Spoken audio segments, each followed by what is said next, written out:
আসসালামু আলাইকুম, স্বাগত জাগো স্পোর্টসের এখনকার আয়োজনে। জানিয়ে দিচ্ছি হাতে থাকা সর্বশেষ আপডেট। বিদায়ী সালাউদ্দিনকে নিয়ে যা বললেন আশরাফুল।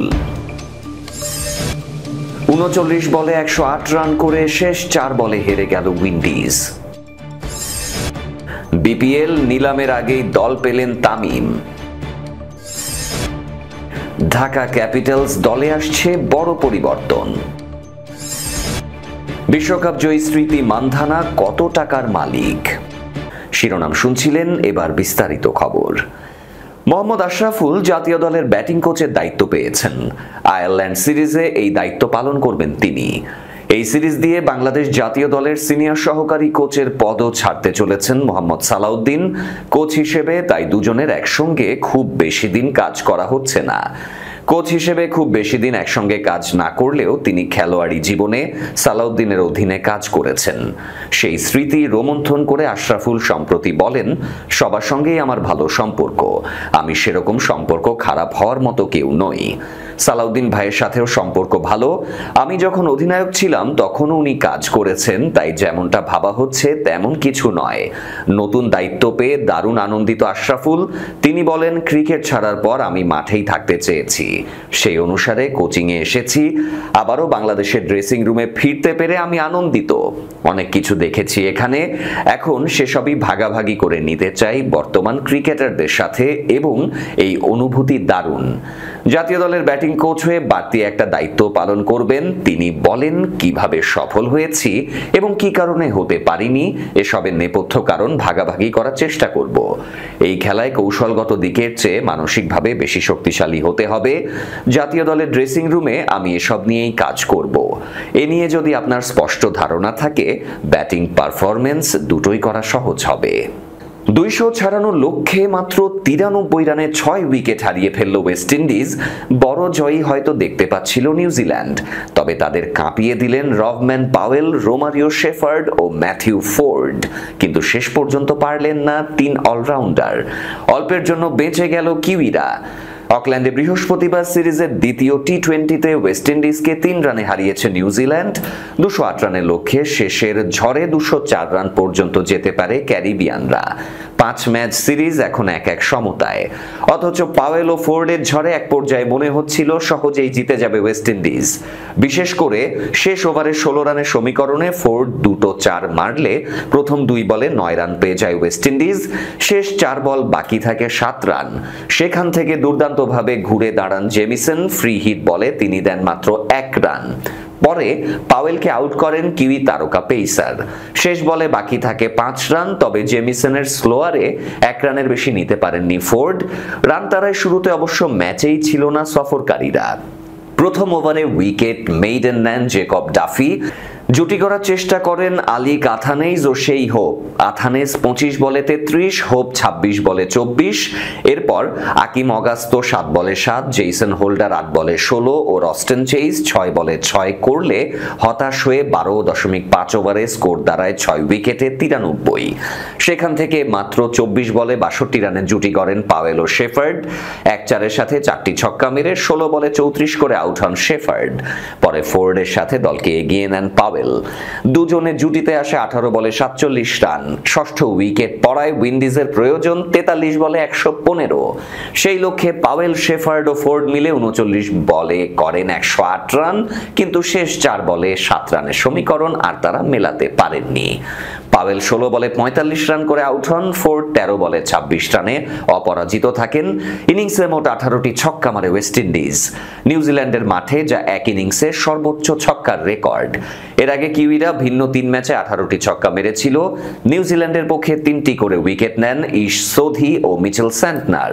এর আগে টসে হেরে ব্যাট করতে নেমে শুরুতে ঝড় তোলেন টিম রবিনসন। ৫-৪ ও ১ ছক্কায় ২৫ বলে ৩৯ করেন কিউই ওপেনার। এরপর তাণ্ডব চালানো মার্ক চ্যাপম্যান ৪ নম্বরে নেমে ৬-৪-এর সাথে ৭টি ছক্কা মেরে ২৮ বলে ৭৮ রানের ইনিংস খেলেন বাঁহাতি ব্যাটার। শেষ দিকে ড্যারেল মিচেল ১৪ বলে ২৮ ও স্যান্টনার ৮ বলে ১৮ রানের অপরাজিত ইনিংস খেললে ২০০ রানও সংগ্রহ পায় নিউজিল্যান্ড। নেলসনে আগামী রোববার সিরিজের তৃতীয় টি-20তে লড়বে দুই দল। বিপিএল এর পরবর্তী আসরকে সামনে রেখে অংশগ্রহণকারী 5 দল নিজেদের প্রস্তুতি শুরু করে দিয়েছে। নিলামের আগেই তারকা ক্রিকেটারদের দলে ফেরাতে চেষ্টা চালিয়ে যাচ্ছে তারা। ইতোমধ্যেই রাজশাহী তাদের প্রধান কোচের নাম প্রকাশ করেছে। এবার জাতীয় দলের তারকা ক্রিকেটারকে দলে ভিড়িয়েছে ফ্র্যাঞ্চাইজিটি। গণমাধ্যম সূত্রে জানা গেছে, জাতীয় দলের ওপেনার তানজিদ হাসান তামিমকে দলে ভিড়িয়েছে রাজশাহী। বাংলাদেশের জার্সিতে এখনো অবধি 42টি টি-20তে 128 স্ট্রাইক রেটে করেছেন 1056 রান। বিপিএল এ তামিমের স্ট্রাইক রেট আরো ভালো। 3 দলের হয়ে এখনো পর্যন্ত 26 ইনিংসে 137 স্ট্রাইক রেটে রান করেছেন 880। বিশেষ করে সবশেষ আসরে ঢাকার হয়ে ব্যাট করেছেন 140-এরও বেশি স্ট্রাইক রেটে। 12 ম্যাচে 44 গড়ে করেছিলেন 485। এর আগে বিপিএল গভর্নিং কাউন্সিলের সভার পর 5 ফ্র্যাঞ্চাইজির মালিকানা চূড়ান্ত করে বিসিবি। রংপুর রাইডার্সের মালিকানা পেয়েছে বসুন্ধরা গ্রুপের টগি স্পোর্টস। চট্টগ্রাম ফ্র্যাঞ্চাইজির মালিকানা দেওয়া হয়েছে ট্রায়াঙ্গেল সার্ভিসকে। এছাড়া Nabil group Rajshahi, cricket with Sami Sylhet ও চ্যাম্পিয়ন স্পোর্টস রিমাক হারলান পেয়েছে ঢাকা ফ্র্যাঞ্চাইজির মালিকানা। বিপিএল এ অংশগ্রহণ নিশ্চিত হওয়ার পরই কাজে নেমে পড়েছে রাজশাহী। দলটির প্রধান কোচ হিসেবে দায়িত্ব নিতে যাচ্ছেন সাবেক জাতীয় ওপেনার ও বিসিবির সাবেক নির্বাচক হান্নান সরকার। বর্তমানে বিসিবির অনূর্ধ্ব 17 দলের প্রধান কোচ হিসেবে কাজ করছেন তিনি। দীর্ঘ টানাপোড়েনের পর বাংলাদেশ প্রিমিয়ার লিগের দল চূড়ান্ত করেছে বাংলাদেশ ক্রিকেট বোর্ড বিসিবি। তবে এবার বড় চমক, নেই বরিশাল ও কুমিল্লা। 5 দলের অংশগ্রহণে হবে বিপিএল এর পরবর্তী আসর। বিপিএল গভর্নিং কাউন্সিলের সভার পর 5 ফ্র্যাঞ্চাইজির মালিকানা চূড়ান্ত করে বিসিবি। রংপুর রাইডার্সের মালিকানা পেয়েছে বসুন্ধরা গ্রুপের টকি স্পোর্টস। চট্টগ্রাম ফ্র্যাঞ্চাইজির মালিকানা দেওয়া হয়েছে ট্রায়াঙ্গেল সার্ভিসকে। এছাড়া Nabil group Rajshahi, cricket with Sami Sylhet ও চ্যাম্পিয়ন স্পোর্টস রিমার খারলান পেয়েছে ঢাকা ফ্র্যাঞ্চাইজির মালিকানা। ঢাকার মালিকানা গত বছরে কোম্পানির হাতে থাকায় ধারণা করা হচ্ছিল এবারও দলটির প্রধান কোচ হিসেবে থাকবেন খালেদ মাহমুদ সুজন। তবে এখনো পর্যন্ত সুজনের সাথে দলটির পক্ষ থেকে কেউ যোগাযোগ করেনি। ধারণা করা হচ্ছে নতুন মৌসুমে নতুন কোচের অধীনে মাঠে নামবে ফ্র্যাঞ্চাইজি দলটি। গুঞ্জন ছিল গেল বিপিএল এ বরিশালের দায়িত্ব পালন করা মিজানুর রহমান বাবুল ঢাকা ক্যাপিটালসের দায়িত্ব নিতে পারেন। তবে এখনো পর্যন্ত আনুষ্ঠানিকভাবে তার সাথে যোগাযোগ করেনি ঢাকার টিম ম্যানেজমেন্ট। এদিকে জানা গেছে, গত বিপিএল এ অনিয়ম দুর্নীতির নানা অভিযোগে অভিযুক্ত ক্রিকেটার, কর্মকর্তা ও সংশ্লিষ্টদের কাছে বিশেষ চিঠি পাঠানোর সিদ্ধান্ত নিয়েছে বোর্ড, যেখানে তাদের সামনের মৌসুমে সম্পৃক্ত না হওয়ার নির্দেশনা দেয়া হবে বলে নিশ্চিত হওয়া গেছে। মেয়েদের আইসিসি র্যাঙ্কিংয়ে দীর্ঘ সময় ধরে তিনি শীর্ষ 3 ব্যাটারদের একজন। নিজেকে শুধু তারকা হিসেবে প্রতিষ্ঠা করেননি, হয়ে উঠেছেন ব্র্যান্ড। কিন্তু স্মৃতি মান্ধানার একটা আক্ষেপ রয়ে গিয়েছিল, আন্তর্জাতিক ক্রিকেটে এক যুগ পার করে ফেললেও বিশ্বকাপ ছুঁয়ে দেখতে না পারার আক্ষেপ। এর আগে একাধিকবার তীরে এসে তরি ডুবেছে ভারতের। অবশেষে অপেক্ষার অবসান হয়েছে। নাবি মুম্বাইতে গত রোববারের ফাইনালে দক্ষিণ আফ্রিকাকে হারিয়ে প্রথমবারের মতো নারী ক্রিকেটে বিশ্ব চ্যাম্পিয়ন হয়েছে ভারত। এর মধ্য দিয়ে মান্ধানারও বর্ণাঢ্য ক্যারিয়ার পূর্ণতা পেয়েছে। 29 বছর বয়সী এই ব্যাটার শিগগিরই সংসার জীবনও শুরু করতে যাচ্ছেন। বলিউডের চলচ্চিত্র নির্মাতা ও সঙ্গীত পরিচালক পলাশ মুচ্ছালকে এ মাসে বিয়ে করতে যাচ্ছেন তিনি। মান্ধানার ব্যক্তিগত জীবন তো বটেই, তার সম্পদের পরিমাণ, আয় নিয়েও ক্রিকেট প্রেমীদের মনে কৌতূহল। সেই কৌতূহল মেটানোর চেষ্টা করা যাক।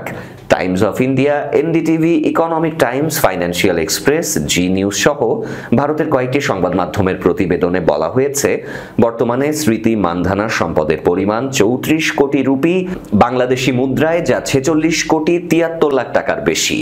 তার আয়ের বড় একটা অংশ আসে ক্রিকেট, বিজ্ঞাপন, বিভিন্ন ব্র্যান্ডের সাথে চুক্তি ও ব্যক্তিগত ব্যবসা থেকে।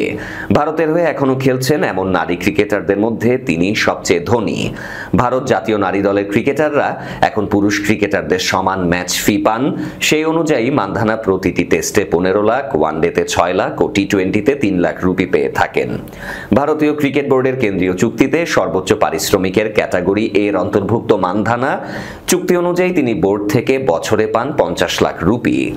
2023 সালে ডব্লিউপিএল এর প্রথম মৌসুমের আগে তাকে 3 কোটি 40 লাখ রুপিতে কেনে বেঙ্গালুরু, যা তাকে বিশ্বের সর্বোচ্চ পারিশ্রমিক পাওয়া নারী ক্রিকেটারদের একজন করে তোলে। 2026 মৌসুমের জন্য ফ্র্যাঞ্চাইজিটি তাকে ধরে রেখেছে Hyundai, Hero, MotoCorp, Red Bull, Garnier, Nike, Mastercard, Havells, Wrangler, Gulf Oil, Bata, Herbalife, PNB, MetLife, Rexona ইত্যাদির মতো বিখ্যাত ব্র্যান্ডের সাথে চুক্তি আছে তার। এছাড়া তিনি ইউনিসেফ ইন্ডিয়ার শুভেচ্ছা দূত, এক একটি ব্র্যান্ড থেকে মান্ধানা ৭৫ লাখ থেকে ১,৫০,০০,০০০ রুপি নেন। মান্ধানা তার জন্মশহর ভারতের মহারাষ্ট্র রাজ্যের সাংলিতে বাস করেন। সেখানে তার একটি বাড়ি আছে। সেই বাড়িতে ব্যক্তিগত জিম, হোম থিয়েটার, পাঠাগার ও বাগান আছে। SM18 স্পোর্টস ক্যাফে নামে একটি রেস্তোরাঁও আছে মান্ধানার। এছাড়া মুম্বাই ও দিল্লিতে তার কিছু সম্পত্তি আছে। বিলাসবহুল গাড়ির প্রতি মান্ধানার খুব একটা ঝোঁক নেই। তিনি প্রথমে তার বাবার জন্য মারুতি সুজুকি সুইফট কিনেছিলেন, পরে তার ভাইয়ের জন্য কেনেন হিউন্ডাই ক্রেটা। নিজে চালান রেঞ্জ রোভার ইভোক, যার মূল্য প্রায় ৭৩ লাখ রুপি। এরই সাথে শেষ করব জাগো স্পোর্টসের এখনকার আয়োজন। শেষ করার আগে শিরোনামগুলো আরো একবার। বিদায়ী সালাউদ্দিনকে নিয়ে যা বললেন আশরাফুল। ৩৯ বলে ১০৮ রান করে শেষ ৪ বলে হেরে গেল উইন্ডিজ। বিপিএল নিলামের আগেই দল পেলেন তামিম। ঢাকা ক্যাপিটালস দলে আসছে বড় পরিবর্তন। বিশ্বকাপ জয়ী স্মৃতি মান্ধানা কত টাকার মালিক?